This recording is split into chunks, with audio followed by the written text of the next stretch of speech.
ನಮಸ್ಕಾರ ಸ್ನೇಹಿತರೆ, ಎಲ್ಲರೂ ಹೇಗಿದ್ದೀರಿ? ಎಲ್ಲರೂ ಚೆನ್ನಾಗಿದ್ದೀರಿ ಅಂತ ಭಾವಿಸ ನಾನು ಕೂಡ ಸೂಪರ್ ಆಗಿದ್ದೀನಿ.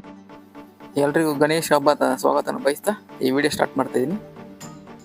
ಈಗಷ್ಟೇ ಸ್ನೇಹಿತರೆ ಧರ್ಮಸ್ಥಳದ ದರ್ಶನ ಮುಗಿಸ್ಕೊಂಡು ಸೌತಡ್ಕ ಗಣೇಶನ ದರ್ಶನಕ್ಕೆ ಹೊರಟಿದ್ದೀನಿ.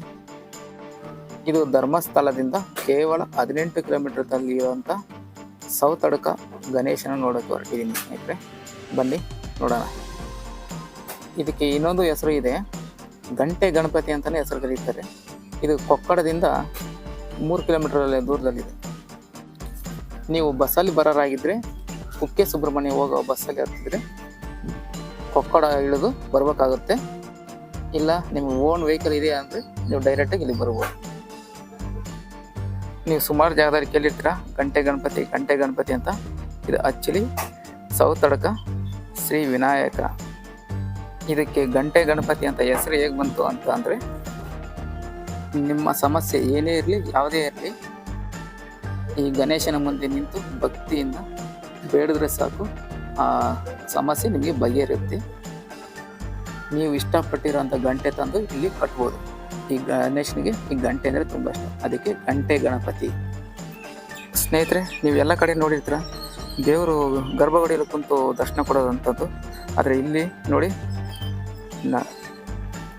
ಈ ದೇವಸ್ಥಾನಕ್ಕೆ ಯಾವುದೇ ಥರ ಚಾವಡಿ ಇಲ್ಲ, ಯಾವುದೇ ಥರ ಗೋಪುರ ಇಲ್ಲ. ತುಂಬ ವಿಶಾಲವಾದ ಜಾಗದಲ್ಲಿ ಕುಂತು ದರ್ಶನ ಕೊಡ್ತಿರೋದು ಈ ಗಣೇಶ. ಇಲ್ಲಿ ಕಟ್ಟಿರೋ ಗಂಟೆ ನೋಡಿದ್ರೆ ಗೊತ್ತಾಗುತ್ತೆ ಸ್ನೇಹಿತರೆ, ಇಲ್ಲಿ ಬೇಡ್ಕೊಂಡಿದ್ದ ಹರಕೆ ಖಂಡಿತ ನೆರವೇರುತ್ತೆ ಅನ್ನೋದು. ನೀವು ಬನ್ನಿ ಸ್ನೇಹಿತರೆ, ಈ ಗಂಟೆ ಗಣಪತಿ ದರ್ಶನ ಪಡೀರಿ, ತುಂಬ ಒಳ್ಳೆಯದಾಗುತ್ತೆ. ಇಲ್ಲಿ ಪ್ರಸಾದ ಮುಂತಾದವು ಸಿಗುತ್ತೆ. ನೀವು ಬಂದು ಇಲ್ಲಿ ಟೋಕನ್ ತಗೊಬೇಕಾಗುತ್ತೆ. ನಾನು ಎಷ್ಟೋ ದೇವಸ್ಥಾನ ಸುತ್ತೋಡಿದ್ದೀನಿ ಸ್ನೇಹಿತರೆ, ಆದರೂ ಇದು ನನಗೆ ತುಂಬ ಇಷ್ಟವಾದ ದೇವಸ್ಥಾನ ಆಯಿತು. ಎಲ್ಲದರಲ್ಲೂ ಇದು ಒಂದು ತುಂಬ ಚೆನ್ನಾಗಿದೆ, ಅದ್ಭುತವಾಗಿರುತ್ತೆ ನೋಡೋಕ್ಕೆ. ನೀವು ಒಂದು ಸರಿ ಬಂದು ವಿಸಿಟ್ ಮಾಡಿ, ಚೆನ್ನಾಗಿರುತ್ತೆ. ಅದು ಗಣೇಶನ ಆಶೀರ್ವಾದ ನಿಮ್ಗೆ ಎಲ್ಲರಿಗೂ ಇದೆ ಸ್ನೇಹಿತರೆ. ಜಸ್ಟ್ ಇದು ಒಂದು ಸಣ್ಣ ಇಂಟ್ರೊಡಕ್ಷನ್ ವಿಡಿಯೋ ಅಷ್ಟೇ. ಇದು ನಿಮ್ಗೆ ಏನಿಸ್ತು ಈ ವಿಡಿಯೋದ ಬಗ್ಗೆ ತಿಳಿಸಿ ನಿಮ್ಮ ಕಮೆಂಟ್ ಮುಖಾಂತರ. ಹಾಗೆ ಈ ಚಾನಲನ್ನು ಸಬ್ಸ್ಕ್ರೈಬ್ ಮಾಡಿ, ಪಕ್ಕದಲ್ಲಿ ಬರೋ ಬೆಲ್ ಬಟನ್ ಆಲ್ ಅಂತ ಕ್ಲಿಕ್ ಮಾಡಿ. ನಾನು ಹಾಕೋ ಹೊಸ ವಿಡಿಯೋ ನಿಮ್ಗೆ ಅಪ್ಡೇಟ್ ಮುಖಾಂತರ ಬಂದು ತಲುಪುತ್ತೆ ಸ್ನೇಹಿತರೆ. ಮತ್ತೊಮ್ಮೆ ಗಣೇಶ ಹಬ್ಬದ ಆರ್ಥಿಕ ಶುಭಾಶಯಗಳು. ಎಲ್ರಿಗೂ ಆ ಗಣೇಶ ಒಳ್ಳೇದು ಮಾಡಲಿ ಅಂತ ಬಯಸ್ತಾ ಈ ವಿಡಿಯೋ ಮುಗಿಸೋಂಥ ಸಮಯ. Thanks for watching.